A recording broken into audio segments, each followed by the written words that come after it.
क्या इमरान खान को बनी गाला मुंतकली की पेशकश की गई? इमरान खान के वकील करोड़ों रुपए फीस ले रहे हैं। शेर अफजल मरवत का तहलका खेज बयान।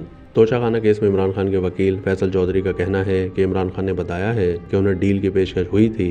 इमरान खान को बनी गाला मुंतकली की पेशकश की गई। बानी पीटीआई के खिलाफ पहले 4 फैसलों जैसा फैसला ही 190 मिलियन पाउंड रेफरेंस का भी होगा। पटियाला जेल के बाहर मीडिया से गुफ्तगू करते हुए फैसल चौधरी का कहना था कि तोशाखाना 2 झूठे केसेस की सीरीज में से एक केस है। बानी पीटीआई के खिलाफ पहले 4 फैसलों जैसा फैसला ही 190 मिलियन पाउंड रेफरेंस का भी होगा। फैसल चौधरी ने बताया कि इमरान खान ने साबिक वजीर आला गिलगित बल्तिस्तान खालिद खुर्शीद की सजा की मजम्मत करते हुए कहा कि पीटीआई का वक्त आ चुका है और कोई ताकत उसको रोक नहीं सकती।